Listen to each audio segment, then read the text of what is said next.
Mobility is no longer a buzzword or just the hottest new shiny thing. Today, mobility is mainstream, and it's a business strategy that can't be overlooked any longer. The way we work has slowly but surely been shifting towards a more dynamic and fluid way of working, and the COVID-19 pandemic has undoubtedly accelerated the development of these trends significantly. This has had an impact on organizations as whole. But what does this mean for mobility? So to the viewers and listeners out there, welcome back to Inclusive Plug powered by RECONOMY. This is episode 27. My name is Sabin, and we'll have a special conversation with Blerta Peta, who is an international development professional with a focus on issues of youth employment, social inclusion, and migration. Regis Blanc, who is advisor on migration at the Swiss development organization Helvetas, and Uranik Begu, who is the executive director at Innovation Center Kosovo.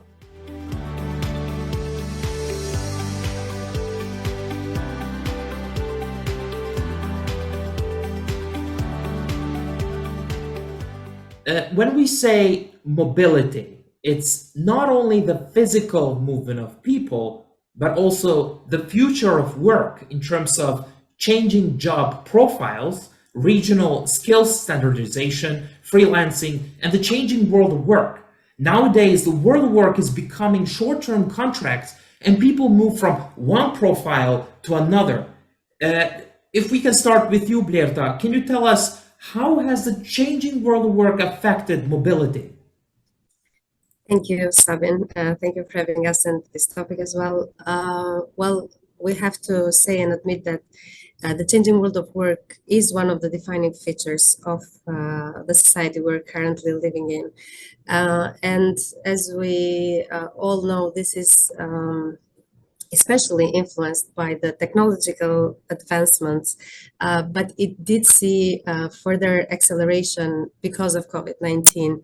I do want to bring a personal example. I remember just before the pandemic, I had to travel on a Friday to get back to the office to do some work on my laptop instead of continuing my long weekend in the destination I was in, just because at the time, in a context like Albania, where I was based, just proposing, to work remotely was not a thing.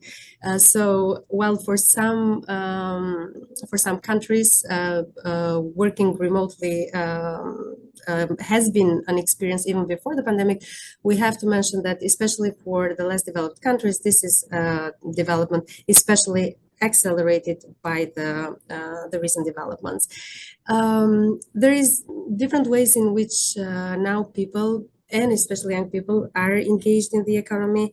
Now, remote work means that you're not defined, that your work is not defined by a space, and sometimes not even by predefined schedules. And this could happen even when you're attached to a company organization, or even when you're working as part of the so-called platform economy. And mentioning the platform economy, what we see nowadays is this shift, as you mentioned, to freelancers, to creators of contacts. And we have now a situation where the relations between the employee and the employer are not the same. The dynamics have changed. We see more of a transactional type of relationship, and we see that now employees could be engaged in the economy also through short-term employment, through projects, through different assignments in this platform economy. And how this relates to mobility is that people getting a glimpse of what remote work looks like and what this independent work looks like. People have now looking for jobs that give them more of a sense of fulfillment, more of a sense of control over their schedules, a bit of autonomy of work. So this has really shifted how the mentality, how people are and employees in particular are conceptualizing their relationship to what we define sometimes 8 to 5 kind of jobs. In addition, I'd like to mention that this shift in the platform economy has provided for some individuals an opportunity to enter into the world of work. Being now in an economy that is more skills based rather than job based, it means that some young people especially could enter the labor work even when they're honed into a particular skill, which they could learn and develop even beyond traditional education means, but also through formal, non-formal training opportunities, with most of these opportunities happening online. I do want to make a small note here, given that I did write a small piece recently on gender digital divide, but I don't want to talk particularly on that. I want to talk mostly on the digital divide in itself, that currently, as we talk about this shift in the world of work, we do have, as of a statistic of 2020, 3.7 billion people not having access to the internet, with women being 23% more inclined to be less connected to the internet. So we do need to have this consideration when we say that, yes, the world of work is changing. It offers many opportunities, but we need to make sure that these opportunities are inclusive and will benefit and will not leave people behind. Thank you very much, Blerta. And actually, mobility definitely is much more than the new buzzword, right? So it's a fundamental shift in the way we work.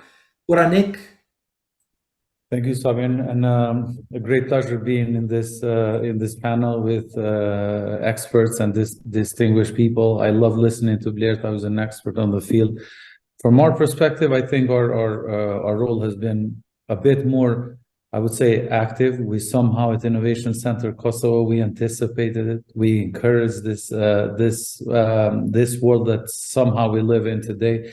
In fact, as Kosovo remains one of the most isolated nations, and youth have limitations to travel and access to markets, remote work, finding creative ways of offering your services was not, it was something we used to do even before COVID.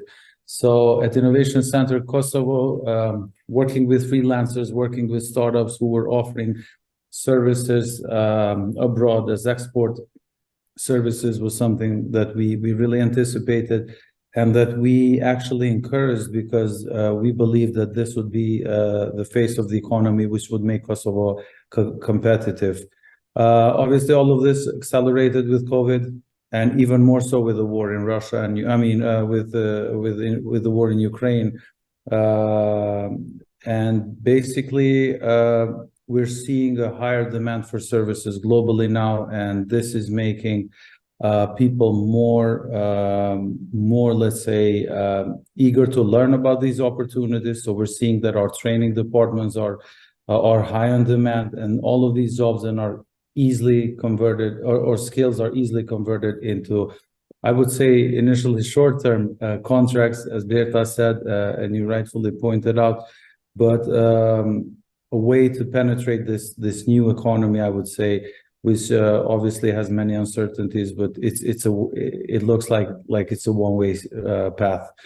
There are many components that would help this, particularly this region, I would say, and I think this is a good momentum we have in place, given all of the circumstances that I already mentioned, but also anticipating some of the trends globally. I think this is one of the lifetime chances we have as a region to be competitive with the rest of the world, particularly coming out of a transitional economies with not so many, let's say, well-established businesses. Probably the latest, the longest, the one in the region has 30 years I would say, a strong. So this is a new economy, I think, where we can all go equal. And as they say, some of the future jobs have not been created yet. So focusing ourselves on this knowledge-based economy and utilizing the effects that are taking place right now and the circumstances that affect mobility, I think it's a good momentum. And obviously, we need to do our work. I was happy to listen yesterday that Kosovo, for example, has reached 100% internet penetration in the country, becoming one of the first countries that has this internet penetration. But as I said to one of the media, the difference between 95 and 100 is very little compared to what we do with it. So the big question is, what do we do with this internet penetration and what does it serve That's beyond quite some news, actually. yeah, Wow. beyond consuming it and staying on TikTok and Snapchat and other things. So it's a good momentum, and I'm glad we're having this discussion. And again, internet penetration, the mobility or the ability to offer your services remotely and other elements are just, I would say, some preconditions of what would be a great potential for us to develop and have sustainable economies. And the main objective I think we as a center have is keep our youth in the country while offering them a global perspective. And the lines between work and home are no longer clear-cut, and companies are quickly adopting more mobile-friendly remote work policies every day, right? So being able to customize your day based on professional and personal needs is not only a necessity, but is also the way of the future. So simply showing up at an office is not a standalone measure of career success anymore. So what are some of the trends we see rising nowadays in terms of people's mobility? If I may continue with you, Uranik. Again, this is something we saw even before. It was never for us. I mean, Innovation Center, I've been here for 10 years. So it's something that for us, it's like the normal. This new normal was our normal for many years. And obviously it's becoming normal now, even in the government, which is super strict and traditional, and donor agencies and the rest, obviously. With a growing demand for people, talent, services, and with many young people in the region leaving, obviously, I think also the employers who were very strict and traditional and tough and did not have the flexibility or neither the sensitivity to understand their asset, the biggest asset, their employees, I think it's changing. It's changing at all levels, and I'm talking from restaurant owners to manufacturing to everyone. I think there comes a time where now we appreciate the employees a bit more, and it's a good thing. Obviously, it came out of necessity, but and it's long overdue. But it's making us rethink not just, let's say, the mobility part, but the overall way we communicate with our employees, which in often cases now are becoming our partners, and this is something great. Work and life balance, I think, is a key component in all of this, and we're seeing, at least in the urban areas, this is a very important component. And obviously, there are now ways due to technology that we can measure success. We can set targets, we can follow up. There can be transparent, objective evaluation of employees' targets reached, and so on, which are not necessarily limited to a shared desk, office, or physical presence. And this is the beauty of it, obviously.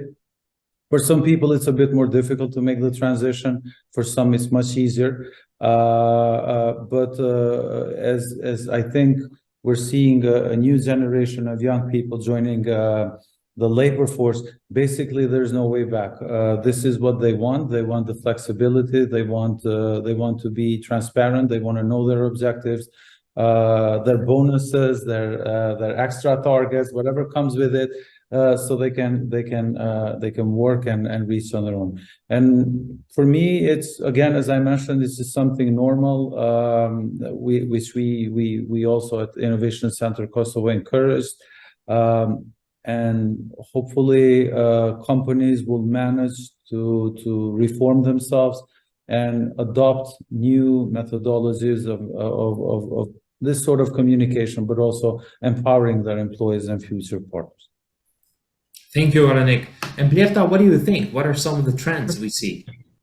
Yeah, I want to pick up where with what Uranik said, that there's no way back. There's no turning back. Remote work is here to stay, and the faster companies realize and are on board with this, the better it will be for their sustainability in the market, but also for the overall economy. So the idea is that now with the changing world of work, with the new economies that are emerging, there is this need for reskilling, upskilling. But before jumping into that, I want to say that this is a need that needs to be both-sided. So it's not just the employees that need to reskill and upskill, but it's also the companies in themselves. And at companies, there are some of these competencies and some of these skills that Uranik mentioned, like leadership skills, ability to retain talent, the ability to have good communication. Globally, we've seen this type of trends, like, and Uranik can speak more to this, like massive layovers, especially in tech companies. We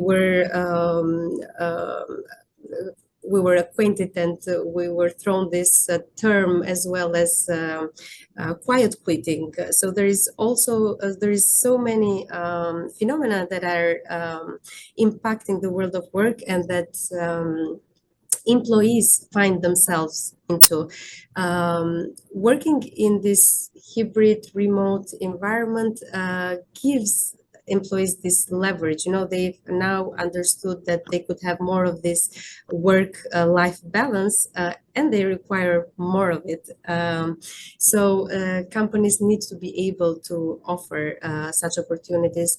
In the company I'm currently in, I see I'm based in the US, and the company has, not only my company, but most of the companies have entirely embraced this hybrid mode of working, with most of the time working remotely.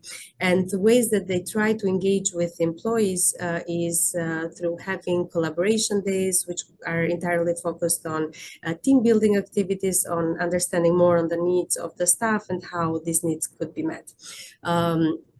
And here, I want to also mention that when we talk about mobility in this sense, we talk about internal and external mobility.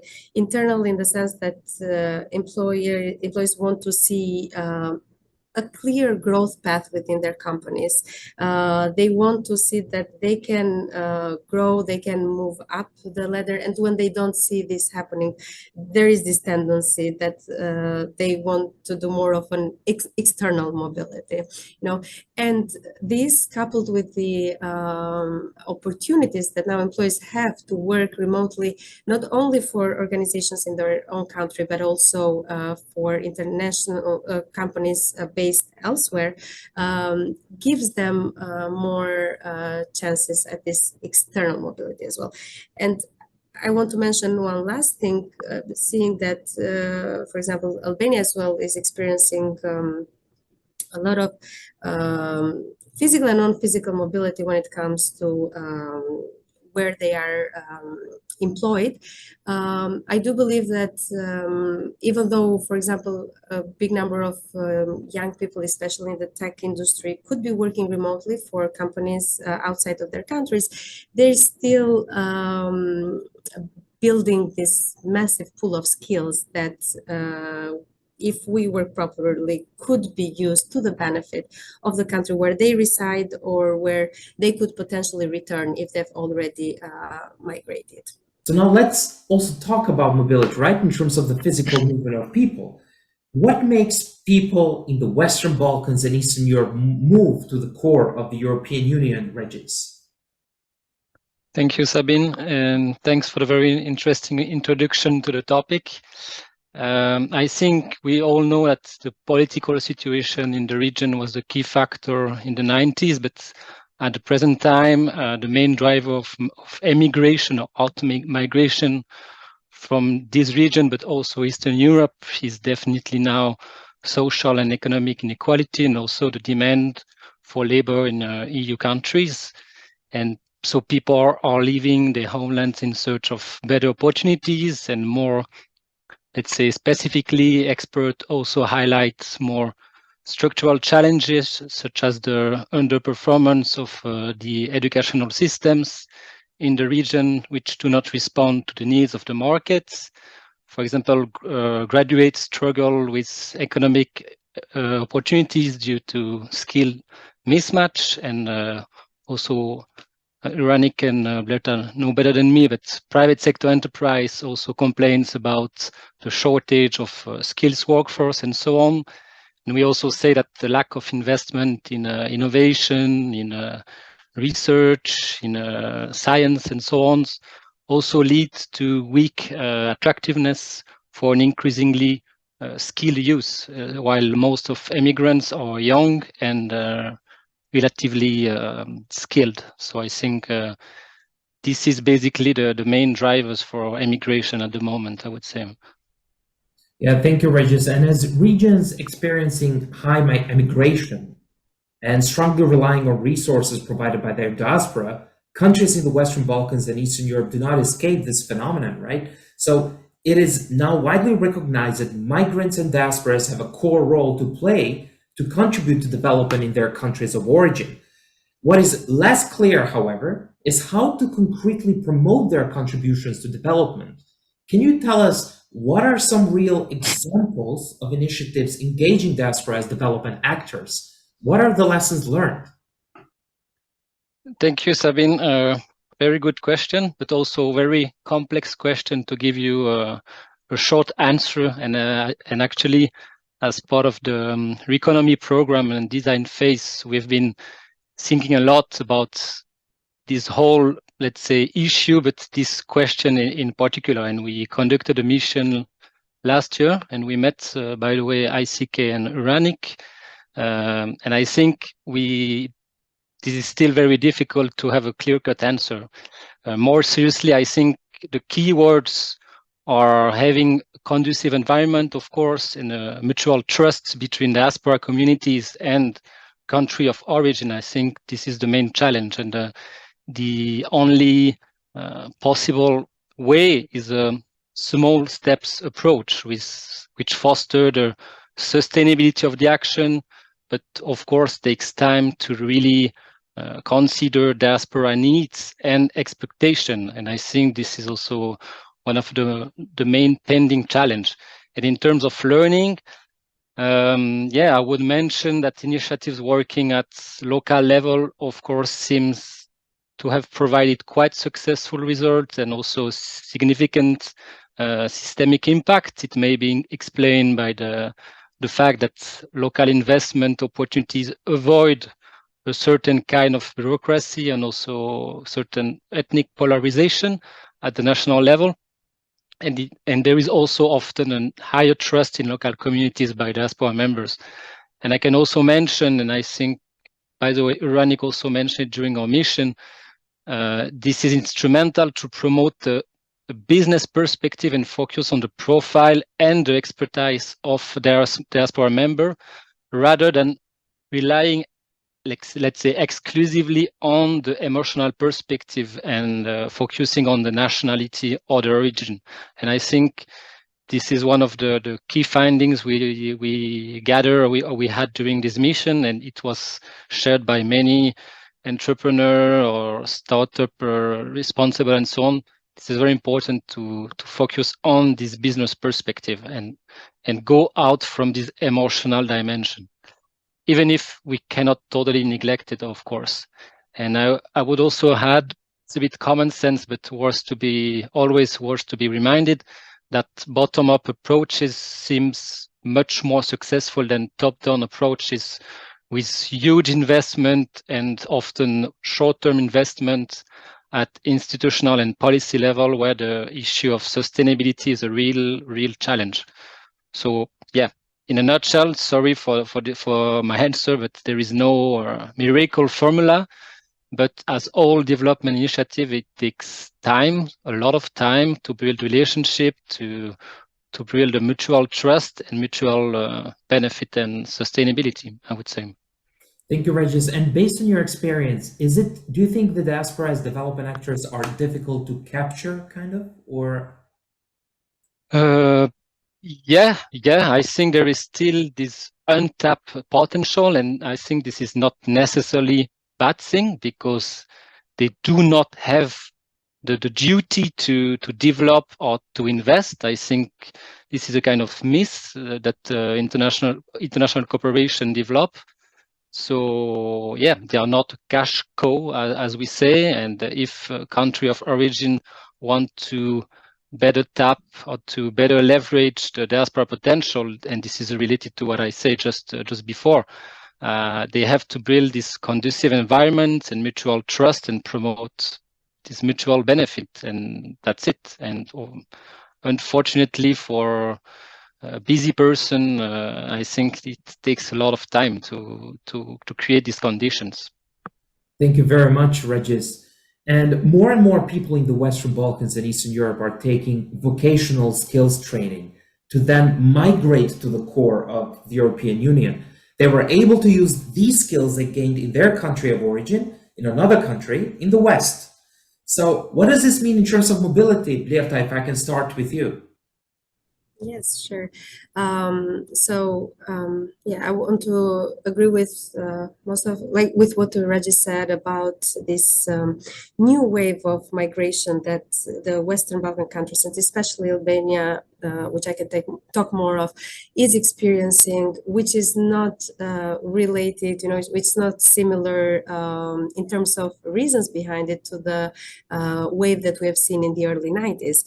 And this is fairly the impact also of this changing world of work, because currently, if we see the demographics of people living, while we have all sorts of people leaving the country, we do have a tendency of young people who are high skilled.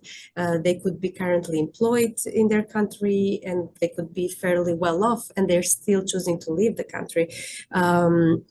So this shows that this correlation between development and migration is not so linear.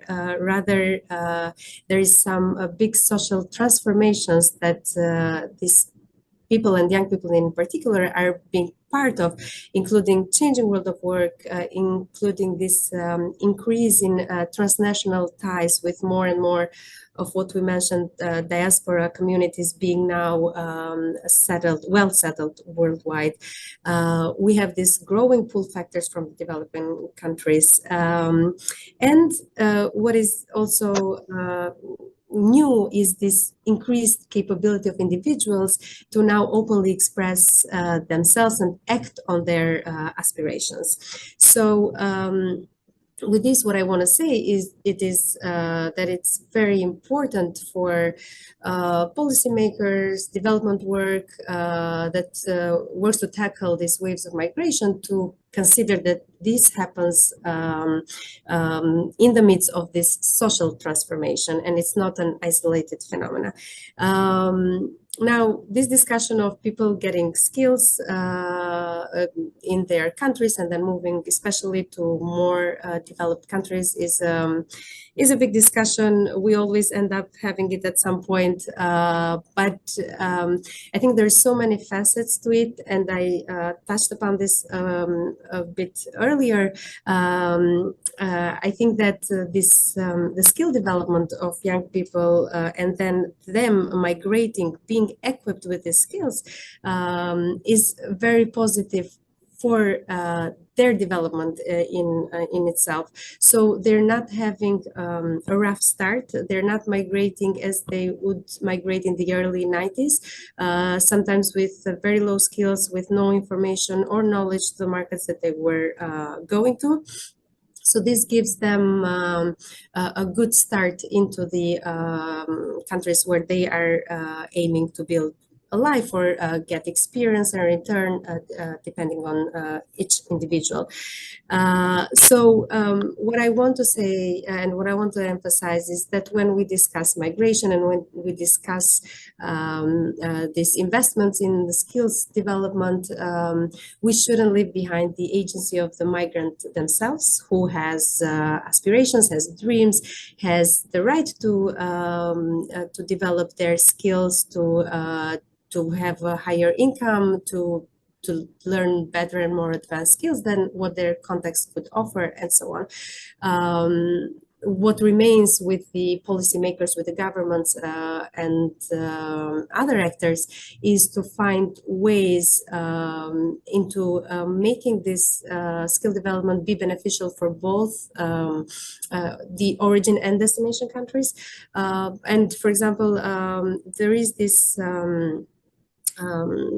policy level suggestion that I've read at one of the recent studies of the European Training Foundation, where one of the way they suggest tackling this is for the development world and developed countries to invest in skills development in a less developed country beyond the numbers that could be needed to fit this external need, for so that even young people or other people that are remaining behind or that are remaining in their countries of origin, they could still have advanced skills to serve their countries as well. Thank you very much, Blerta. Uranik? Yeah, I think everything was covered, both by Blerta and Regis. I would just say that the solution, at least softening this phenomena, it's offering us opportunities for entrepreneurs, and I think we're missing that component. That is valid for any diaspora community members, but also for the locals. Frankly, if we talk about the entrepreneurial ecosystem, which should be the core of economic development, hence other aspects related to that in society, we feel like we're missing a lot of incentives and instruments that would have this and would improve our entrepreneurial ecosystem. And the fact that I mentioned briefly before that what we're being exposed right now through this new opportunities and the mobility and remote work is the brain drain, the virtual brain drain. So many of the young people that are working right now for big corporates and even small companies abroad are basically solving problems for other people, but not for the place where they live. So having so many problems in our region and countries alone, we always advocated that portion of our budget should go to creating solutions which will improve our standard of living through technology, through digital tools, and so on and so on. So we have to do a lot of work back home, and unfortunately, I'm not the one who always likes to complain about the government, but really, it's a time that they shift through this new mindset. And the same way we utilize some of the people and talent, or others utilize our talent locally, we can do the same thing, because it's the world we live in. We are not isolated. We're not in the bubble.